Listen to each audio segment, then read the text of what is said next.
Hi there, and happy 4th of July week. Yeah, it's a week. It's a weird one. It's like on the wrong day. It's supposed to be on like a weekend, so you get that Friday off, right? Hey, I'm happy because I just realized I took Monday off. I didn't Mhm. realize it was this coming Monday, so I actually have a 4-day weekend when I only thought it was 2. Oh, So, snap. yeah, Hi, we didn't see you there. I'm John. I'm Richard. Follow us on Facebook and Instagram at Bronze and Modern Gods. And if you want to, hit like. If you're watching on YouTube, hit subscribe if you haven't already. Hit that notification bell so you don't miss a thing. We've got viewer mail this week. We've got some show and tell. We've got our underrated books of the week. Let's start it off, Richard. Our hot book of the week. Ooh, Hellfire Hot. Or is Yeah, it Demon? Sorry. no, it's the Demon from 1972. This is one of my favorite Jack Kirby covers. What do you Uh, like about it? just it's just the character of where he stands out and the vivid colors in it. It's just an Mhm. amazing cover. It's the first appearance of the Demon by Jack Kirby. Also, the first appearance of Morgan Le Fay. There are rumors right now that the Demon will be joining the James Gunn DC Cinematic Universe, which would be awesome.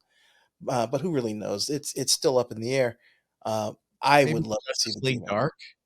Yeah, that would be perfect with Constantine, and yeah, that would be an amazing lineup. I just know one thing about this book as a Jack Kirby fan and a Kirby collector. It is hard as the devil, get it, to find in high grade. Uh, I think my copy, I sent it to be slabbed the last couple of weeks, so I haven't gotten another grade yet. I think it's going to max out at a 9.2. Oh, I've been wow. trying to get a 9.8 of this book in the wild for years. No luck. Very good to find condition raws, sell on eBay anywhere from 40 to 80 bucks. The most notable recent high grade sale was for a CGC 9.6 just this month. Well, last month, because now we're in July, in June, for $1,333. It's actually down from its high of $1,731 during what I'm calling from now on the great comic boom of 2022. We need a graphic for that. We do. And some sort of fanfare. Maybe I'm lazy this week. I'll do it next week and edit. Oh, you're right. I have had several copies of this book over the years, and I have never found one that I would consider over a 5, maybe 5.5. That cover is just tough. I had one that was super high grade and I bought it, rookie mistake, bought it through the bag, Mhm, got it at a show, was super excited, got it home, opened it up, bottom staple popped. mhm. Never good. But, the Demon number 1, if you haven't gotten your high grade copy yet, John, get it now. Now it's time for a segment that we have started in the last, I don't know, month or so. Yeah, people seem to like it, and Yeah. I like showing off my stuff. Show and tell. I have 2, so why don't I start, Richard? Because I know Okay. you only have 1 today. Uh, my first show and tell got a CGC shipment back. I used their new UV tier, which stands for unlimited value. This is books that are over $1,000, I think, is the threshold now. It replaces the priority tier or whatever they used to call it. I blanked out of my mind. I've moved on. Uh, I shipped everything the second week of June. I sent it FedEx, overnight. It was only 40 bucks to do it overnight. Only air quote 40 bucks. They received it because it was all marked UV on the box, like you used to have to write the other abbreviation. So they open it first. 4 different tiers: unlimited value, high value, fast track, economy, and modern. They received everything on June 26th.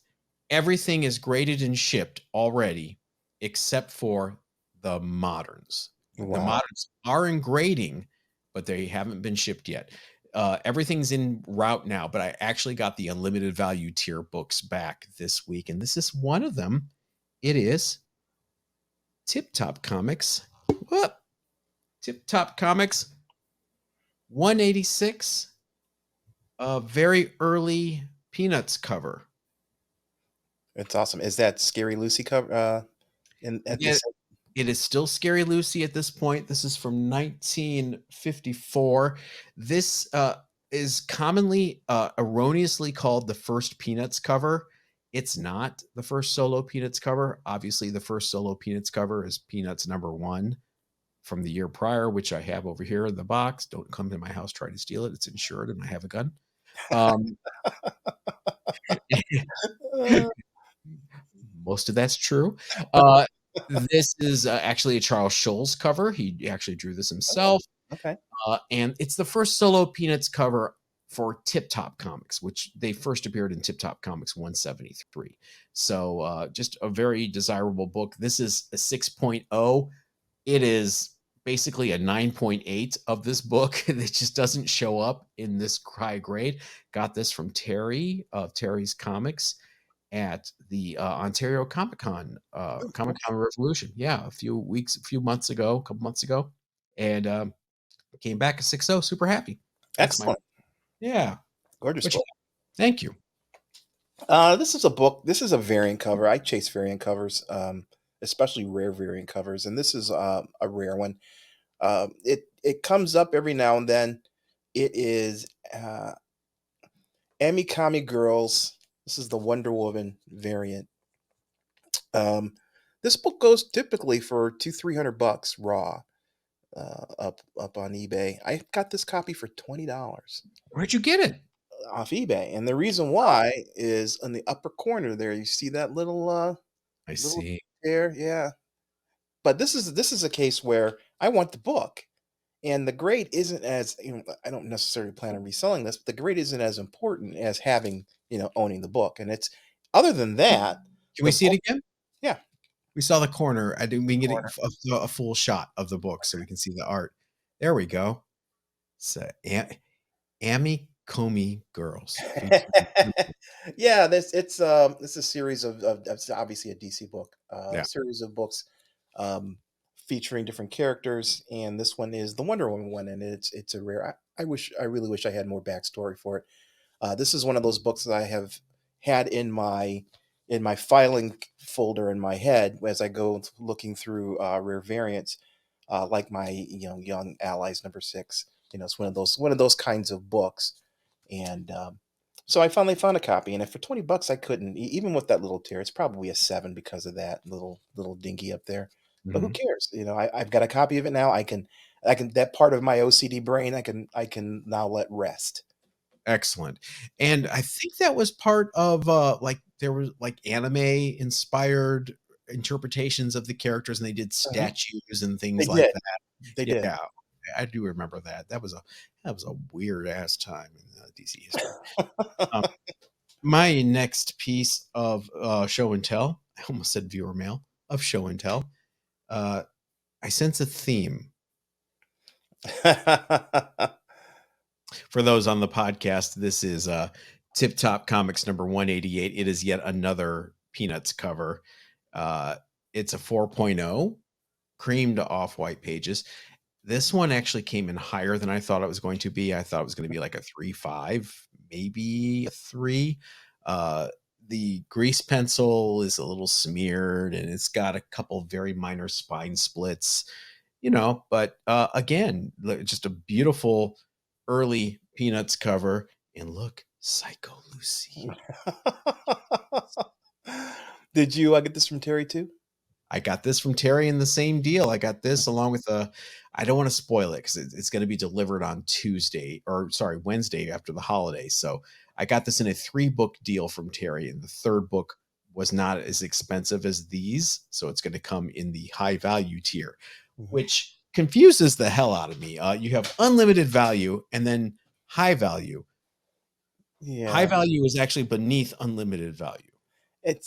I don't question it. I You just go where you're dragged. Yeah, pretty much. I submitted with the new price, and it is what it is. It is. I have to say, what has been your experience with FedEx? Fine. My last shipment came back FedEx, and it was spot on. Didn't have well. I should Let me rephrase that because my shipment had a modern and my um, Silver Surfer #1 came back, right? So it was a different tier than the modern books that I had shipped. So the modern books came back, no problem. They left the box on my stoop. Okay, big deal.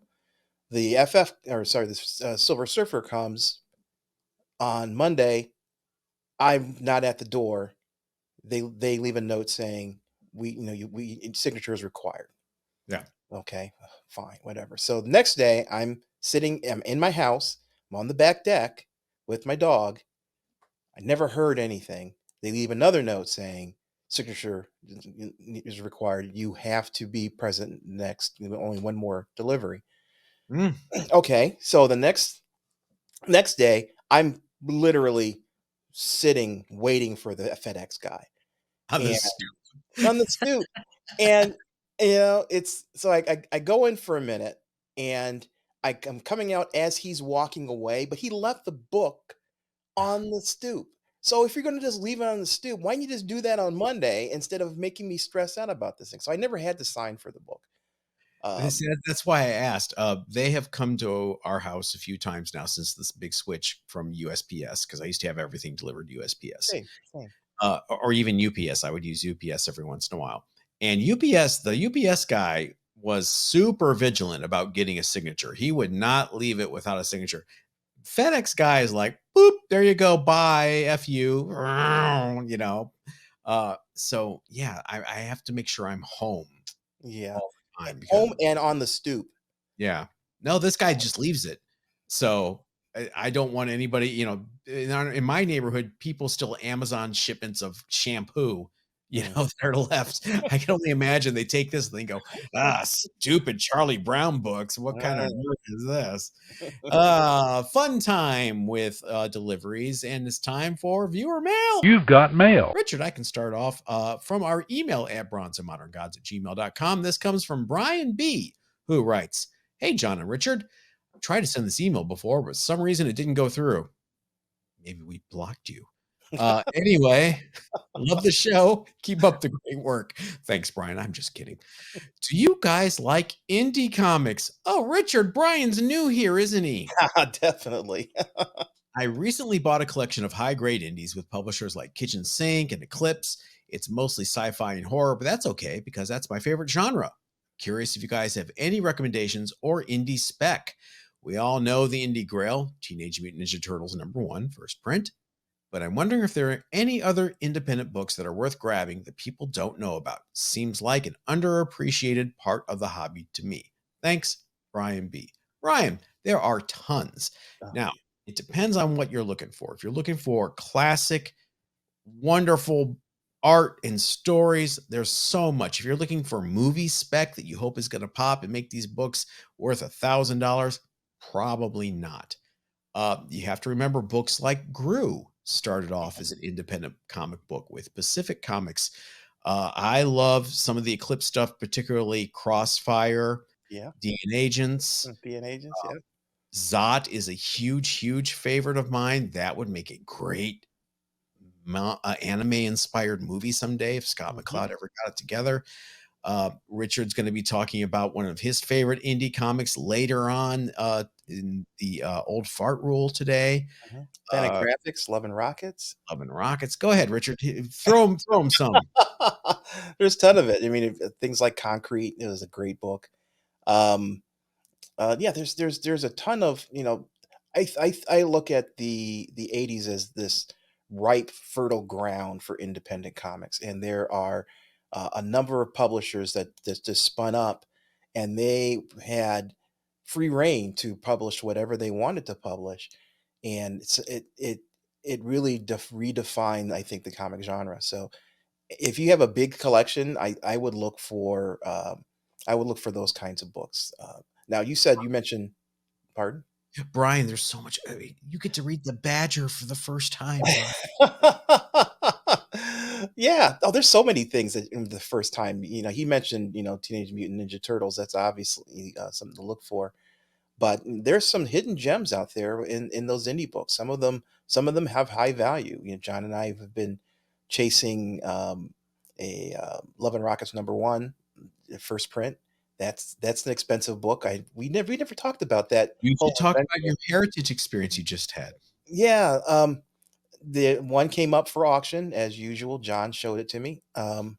It's a 9.6, and it was up for auction, and it had a bid of $800, and I wanted it because 9.6 is the highest. There's only three 9.6s on the census, and one 9.8. So I wanted it because how often do you see this book? So I put in a bid, and my bid was 2 grand, my high bid. So the auction, unfortunately, was 13 days away. So Mm. for 2 weeks, I'm sitting there watching the auction and watching my high bid be eroded away as people bid over it. And then John and I talked, and it's like we looked at the GPA with the last GPA sale for the book at 9.6, which is over a year ago, and it was just a little over $500. So on second thought, maybe paying 2,000 for this book is overpaying, and so I actually was a bit relieved when somebody outbid me, and the book sold for 2,500, $2,600 when the final gavel hit. And looking at that's a lot of money for that book. Even though there are so few of them in that 9.6 realm, that's a lot of money for the book. But somebody who has it, I hope they enjoy it, and I hope I hope you're listening to this podcast, so you know who you were bidding against. But I'm laughing because I could just see you saying, "I hope you enjoy it" through gritted teeth. yeah, the thing is, there's always another one, right? So if Oh, there's this only one, three. there's only three, but I still have this you know this fantasy of coming across somebody who's got a short box Yeah, of me Love too. and Rockets, and in there sandwiched between um, a couple books is a nice number one. That's a sharp 9.6, 9.8, and I can press it and send it in, and it'll be all mine. Brian, you got a lot of homework to do. Lots of indie books for you. What is your first piece of viewer mail? My first piece of viewer mail is from Richard Williams, 6239. Mhm. This is from our comments on our previous video. Uh, Thanks, John and Richard. Another great show. Thank you very much, as always. I'm curious about your thoughts on using blue LED lights and hydrogen peroxide for whitening comics. I recently purchased a light and would like all the information I can find before trying this technique. Also, any tips on pressing square bound books like Richard Silver Surfer number one? I've been pressing my own books for approximately 3 years. Call me chicken, as I still haven't tried pressing books with a square spine. Any advice would be greatly appreciated. Lots of love and respect for you two and your show. So your opinion is highly respected. Well, thank you for the misguided faith.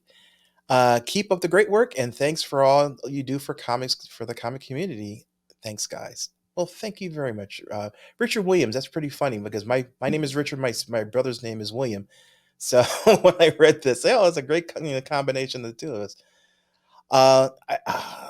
First of all, let's start off with hydrogen peroxide. If I remember correctly, John, that has recently become something that they consider restoration. It depends. All right. I have not dipped my toe into the blue LED hydrogen peroxide portion of the cleaning and pressing pool yet. However, our good friend Captain Mike, that's Captain with a K and Mike with a K, he has a book about this technique. And the issue is if you overdo it and it becomes obvious, really obvious to the eye, whether there is, a line on the inside front cover where your peroxide stopped and all of a sudden you can see that, whether you over whiten a cover too long in the blue LED tank and it becomes really obvious and you get some color fade. CGC is starting to start marking some of these books with purple labels. It doesn't mean it's widespread, but it's happening. They're being very critical when they're looking at these books. They're looking for changes in the texture that imply that the book's been chemically treated. So be careful, Richard Williams, not this Richard. Well, you be careful too, Richard. If you're going to do this, experiment. Get ready to be caught once or twice because it's happening more and more. I haven't done it yet. Um, and if I do it, I've been debating. I've been going back and forth. I have one book I want to try it on. I have one book, and it is, you know, kind of obvious for me. It's a Patsy Walker annual, #1. Patsy's Fashion Parade annual. All white cover. Yeah, oh, white cover with a little bit of a stain on the back cover on the ad that I think would lift off really easily using the hydrogen peroxide technique. Um, so I think I'll experiment with that book and just send it in and see what happens. If I do that in the next month or so or 2 months, I'll let you guys know. We'll do a little video about it. But I haven't really done this. It's definitely for me something that I would be afraid of doing on a first line book. I mean, if I had a X-Men #1, for example, and I wanted to improve it, I don't know if I would use this technique simply because, as John mentioned, if you overdo it, if there's an accident in the process, you are now getting a purple label, Yeah. and there's really no way of backing out of that accident. So it's a runway trip, one-way street. So if you want to try it on a second tier book, that's great, but be careful because realize that there is a chance that you'll get caught, Yeah. and if you get caught, you're going to end up devaluing your book. Square bounds. Richard, I can tell you, both Richards, that don't be afraid of square bounds. You just got to do it right. Captain Mike's book walks you right through it. You either take a stack of backing boards and cut them into tiny, thin strips and stack them up so they're the Mhm. same thickness as the square bound, and your press rests on that. Don't over tighten your press. If you can adjust the press, make it so your weak hand, if you're right handed, your weak left hand can close the press easily with no resistance. That's the right amount of Mhm. pressure to use. Yeah, I pressed 10, 12 Marvel superheroes #20s, which are also square bound, and I have a piece of draft board that is There an we go. eighth of an inch thick, and I put that on when I put my book in the press. I put it up against the spine of the book, and it acts as a reinforcing layer so that you can't put too much pressure on that spine. Perfect. That's the problem. Yeah. If you have a seal press where you can't adjust the pressure, just close the lid and don't clamp it. Mhm. It's the same thing. My next piece of viewer mail is from our email at bronzeandmoderngods@gmail.com from, I love this name, Chateau Manga. Yeah. I want to thank you for your podcast and past stories that let me remember how I got into comics. Comics are memories of my life. My first book I purchased was after a bad day in middle school, looking at the newsstand of my local grocery store and seeing a girl crying on the cover. Curiously, I read it and bought it, not knowing who Kitty Pryde was. This was X-Men 179. Oh, Mhm. Chateau, what a great time to get in. Yeah. I loved it, but it was a visit to my local comics and comic store in Northern California that the store clerk gave me a book and said to buy it. I oddly looked at it as I saw a black costume Spider Man on the cover, ASM 252. Hesitantly, I did buy it and I was sold. I ended up buying Secret Wars, buying all the toys, and also trying to collect every back issue of X Men I could. I became most invested in Rogue after reading Uncanny X Men 182. Now I have to have every comic cover that features Rogue. This is similar to Richard and how he loves Miles. Mhm. Sadly, I sold my early collection as I needed money to go to college. Been there, done that. But now, since college, I bought most of my collection back and adding all these expensive statues. Rogue and Supergirl are my favorites. Richard, I think you have a new best friend. But once again, a store clerk told me to buy a book I did not plan, The Edge of Spider-Verse #2, the land variant cover. Ooh, very nice. The first Spider-Gwen, which I just got slabbed by CGC at a 9.8. Oh, Congrats. congratulations. As you both have said, collect what you have a passion for and listen to the stuff your staff picks at your LCS. Thank you so much. I love this piece of viewer mail. First of all, I resisted the urge to go into my Casey Kasem American Top 40 long distance dedication. Hi, Richard and John. Uh, I looked at the cover and it was Kitty Pryde. Uh, I think this sums up why we do this podcast, you guys. We don't do it to get views. We don't do it to get likes. We don't do it to stir up controversy. We do it because we love this hobby. We love collectors, we love the artists, we love the writers, we love the books. And stuff like this reminds me why we do this podcast. So thank you for writing that. We really do Absolutely. Absolutely. And it also reinforces the reason on why we have comic book shops. Listen to those people behind the counter who will give you recommendations because they see this stuff day in, day out, and they have insights into things that you may not have from your perspective. So in this case, it worked out really, really well. So, if your comic books dealer says, hey, you want to buy this copy, buy it. What's it going to cost? He's going to throw back $4 or $5. Why not? Yeah, exactly. What's your next piece of viewer mail? My next piece of viewer mail is from a friend of the show, Charlie Dog 7683. I was talking about the CGC fan Oh, the forums. forums. Yeah. BBS. BBS, long gone, but not forgotten by some of us. There are actually some BBSs still out there, strangely enough. Prodigy forever. Thanks for highlighting Commandizar, or sorry, Kazar. Yeah, that's pretty much it. A character I am very fond of, and whose 1970 series by Doug Monch. Is it Monch?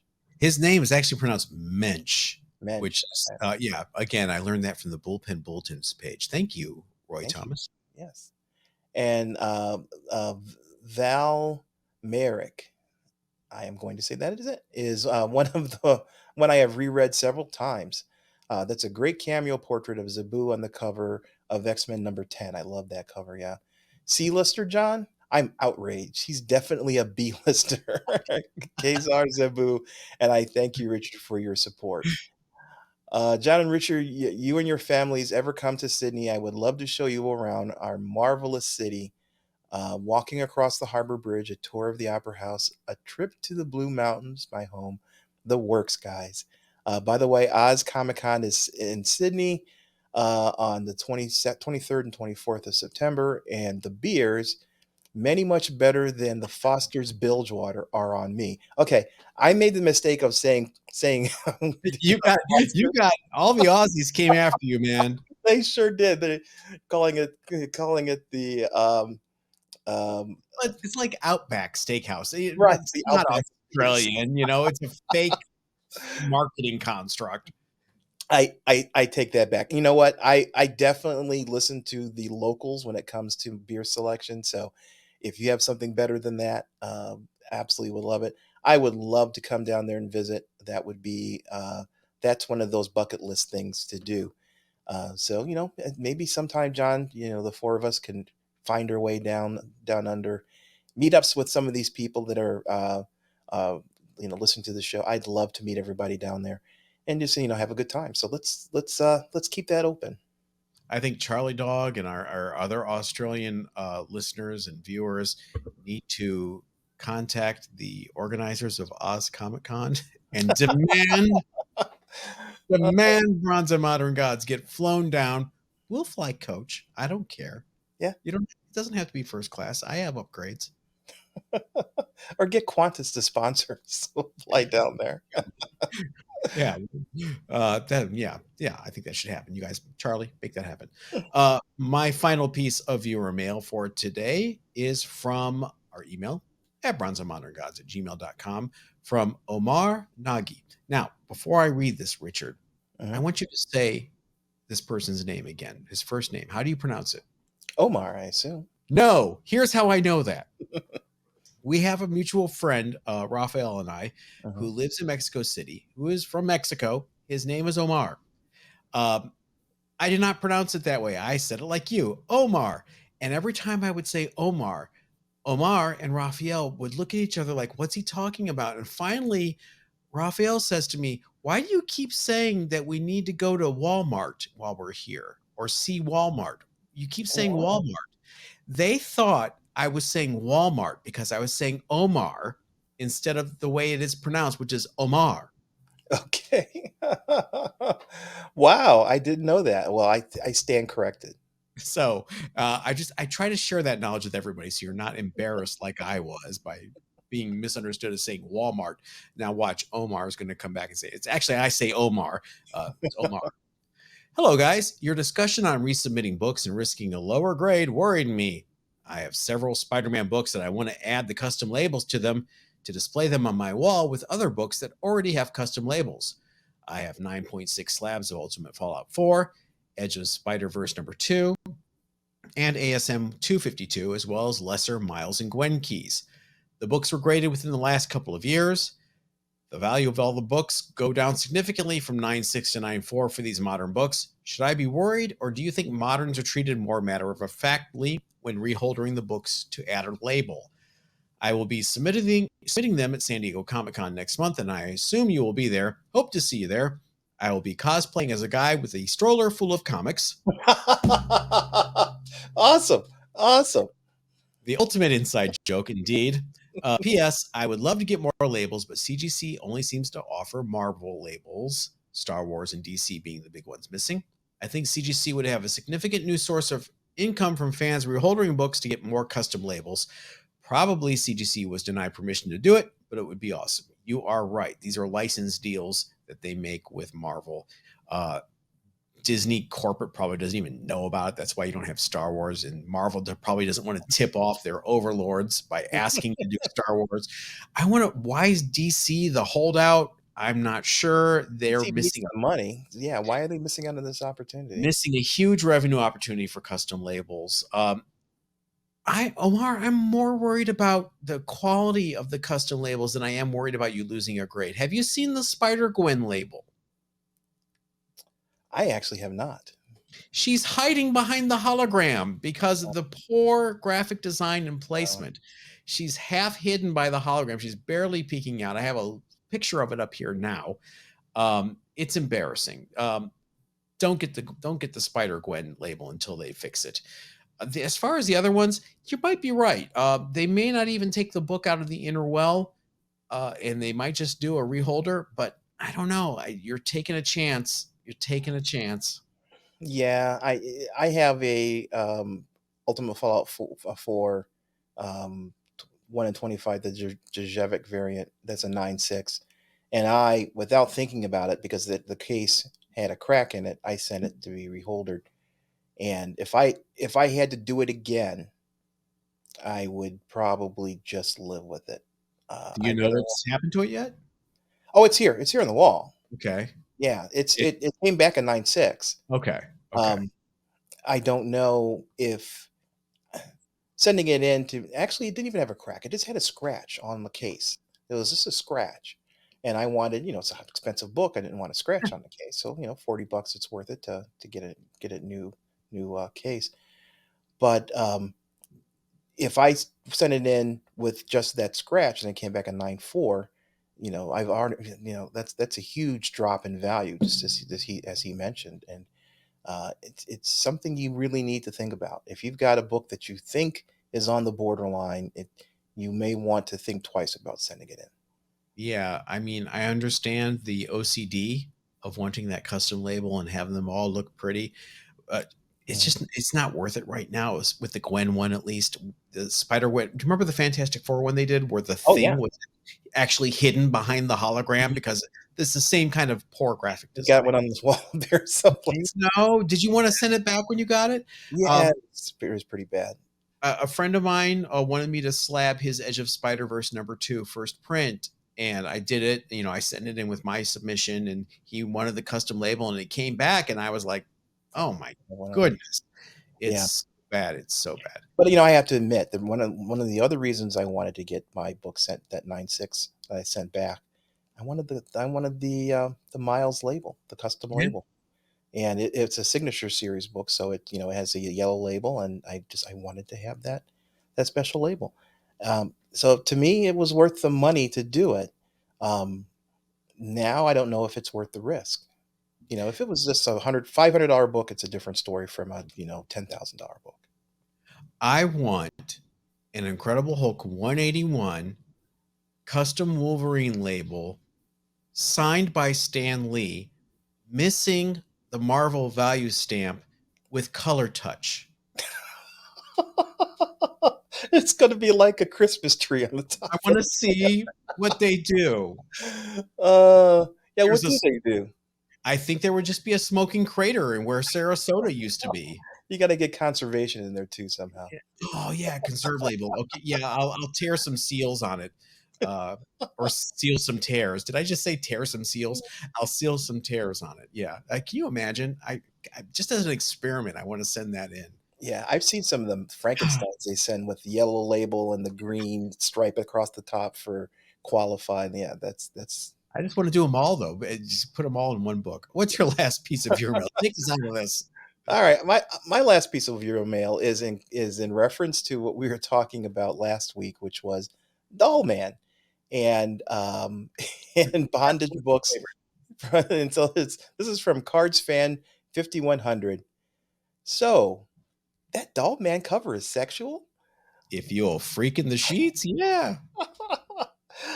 Well, if you think that one is questionable, John, do you happen to have an example to show the folks? The folks, there we go. Pop There your we peepers on this one. go. I, you know, this is one of those covers that it's so overly. Um, Insane. yes, I am so surprised it managed to get published. But frankly, I think that's my favorite one of the Doll Man For bondage sure. covers. Yeah. It's just a fabulous cover just in general. And Fabulous. John, do you happen to know what the value is on that? I just know it's the hardest one to get, no Mhm. pun intended. It's really in demand. It never comes up on eBay. I had an eBay search notification for this for years. There is someone that has a cover only, that keeps posting it on eBay over and over again. But I ended up finding it finally at a show. I can't remember what show I found it at. But my favorite part of all these bondage, Dollman bondage covers in particular, where do they find the tiny little ropes? It's yeah, it's a dental floss. I don't know. No, they're like, it's like little miniaturized ropes. But Cards fan, I don't think it's sexual. It's a type, there's a classification of comic book collectors. There's people who collect different things. Our friend Ford collects, comics that have tennis on the cover, for example. Right. Let me Uh, let me to answer your question though, seriously, Cards fan. I'm not assuming anything, but let's assume you're straight. Replace Dollman on that cover with the water flowing on his face while he's trussed up with Phantom Lady and tell me what you think.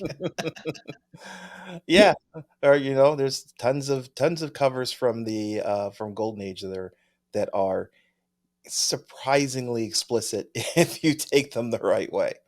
One of my favorite Golden Age books. I don't own any, but this is something eventually before I keel over one day I want to try to go for a run of. It's a book called Crimes by Women. Have you ever seen these covers? I don't think so. It's about, female gangsters, and every cover is like headlights poking out and guns and violence. It's like everything that Wortham warned us about in Seduction of the Innocent, and right here on these covers, Crimes by Women. I Well, it's love it. funny, we had these kind of covers in the 50s, and then in the 60s we had all these men's magazines. You know what I'm talking about? Um, the, they had all these exploitive covers that had absolutely nothing to do with the content of the magazine itself.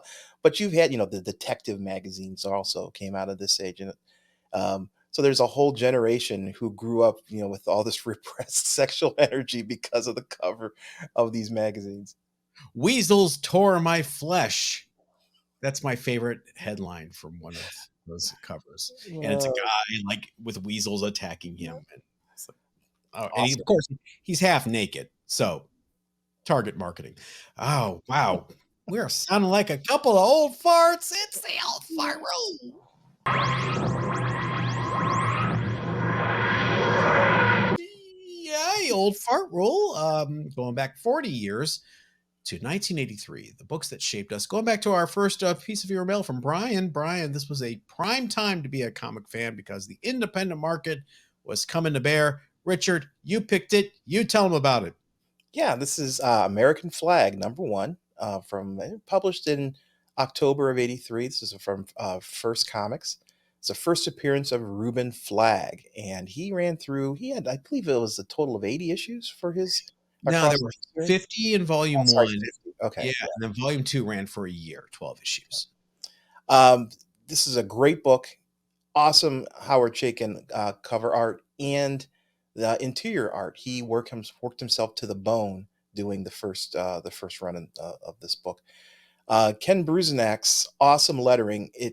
It's it's so intrinsic to the art of this book. The lettering cannot be separated from it, and he did an amazing job. It's set in an alternate reality, which looks a whole lot like what our reality looks like today. Is it alternate? Yeah, it's the 2030s. I just thought maybe it was prescient. It's the 2030s. American government has retreated to Mars and left the surface of the Earth to be run by a mega corporation known as Plex. Um, it's for me, because when this book came out in '83, I just graduated from high school, so I'm young and impressionable. Comic books, the mainstream comic books, were avoided very much so adult themes. And I'm not meaning sexual themes necessarily, but just this adult themes. And this is one of those books that was exciting and interesting, had some sexual content to it, but nothing extreme, extreme. But it covered things that mainstream DC Marvel just never really delved into. And the subject matter was interesting. It was political. It covered different types of emotions and motivations that aren't typically covered, and did it in an interesting way. I can still remember reading this series and how different it was from all the other books I was reading at the time. Right now, you can find this book really inexpensively. You can get it from $30 to $40 on eBay for a raw copy. I did not look up because I'm lazy today. I did not look up what the CGC cover cost is, but I believe it's someplace around 300 for a 9.8. Are you saying issue 1 goes for $30 or $40 on eBay? If you're getting a good copy, you can get a Really? you can get a also ran copy for around $20 if you want. I didn't know it had gone up that much. I thought this was still like dollar bin stuff. No, it's I'm hoping people are finding out about this book. Howard Chaykin sometimes can be difficult. Uh, No, no excuses with Howard Chaykin. You know what you're getting. yeah, yeah. And if you don't like it, then too bad, mister. There's other books for you. That's But you how got to, yeah, separate the artist from, Dave Sam. Separate the artist from the art, and I think you'll enjoy this series. I think he went out of his way to uh, come back into the mainstream and with Black Kiss. Yeah, yeah. That's a joke, Richard. I know. As far as American Flag goes, you issue 1 through 14 were actually reprinted in a hardback book called American Flag: The Definitive Edition. I have it. It was published by Image in 2008. It was kind of a passion project of Eric Larson's. He wanted this book back in print, and it was tough to do because Chaykin was working on craft tint paper, which is that it has a special surface that when you put water on it, it has these little shading dots that appear. And boy, you can't scan it. That in 2008, you weren't able to get a clean scan from it, and it had a lot of cleanup to keep it from looking muddy. So kudos for Image for making that happen. I guess it didn't sell enough because they didn't continue the reprint. But American Flag, fantastic book. Underrated books of the week. Richard, I'll start. Mhm. My underrated book this week is another book I got back from the unlimited value tier. Margie, number 36 from Timely Comics. I recognize that cover. You sure do. This is 1947. Richard, you were with me at California Comic Con when I bought this book. Why did I buy this book? Because you hadn't seen a copy of it. I was looking for years. Yeah.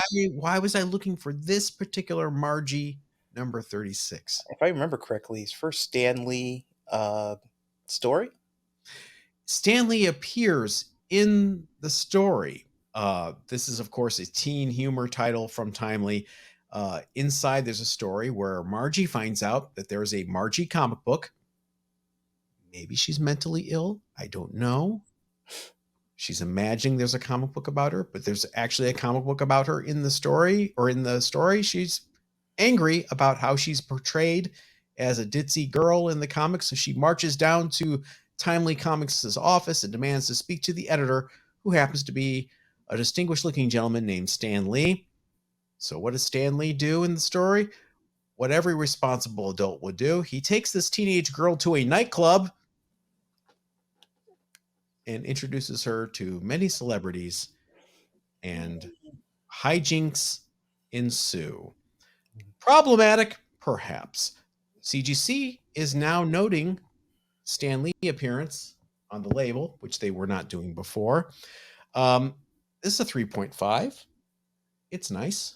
It was not as nice until I cleaned the crap out of it. I mean, you want to talk about a book that needed lead and hydrogen peroxide. I should have probably waited and tried it on this book, but I was happy to get 3.5 out of it. A more beat up copy than this, with loose pages and staining, sold in a lot with a old Patsy and Heidi issue. The both of them together sold for $133.50. The last GPA sale for this book was for a CGC 4.5 in 2021 for $721. Wow. So I got a deal on this, didn't I? Yes, you did. I got this raw, like I said, at California Comic Con in January for $300. It was $300 that I did not have when I walked into that convention, because I took 2 Wolverine slabs I didn't give a crap about, sold them to another dealer, marched over to this booth, plunked down the $300. Yes, because you looked at this book. You came back to look at this book several times, and you kept poo-pooing it until you sold those Wolverines, and then all of a sudden the light went on in your eyes, and you went right over to buy that book. It was a 3-strike rule. First time I came over, he was asking $450. First time I came over, I asked him if he'd take $350. He said no. Second time, a couple hours later, came over, it was still on the shelf. Asked him if he would take $375, and he said no.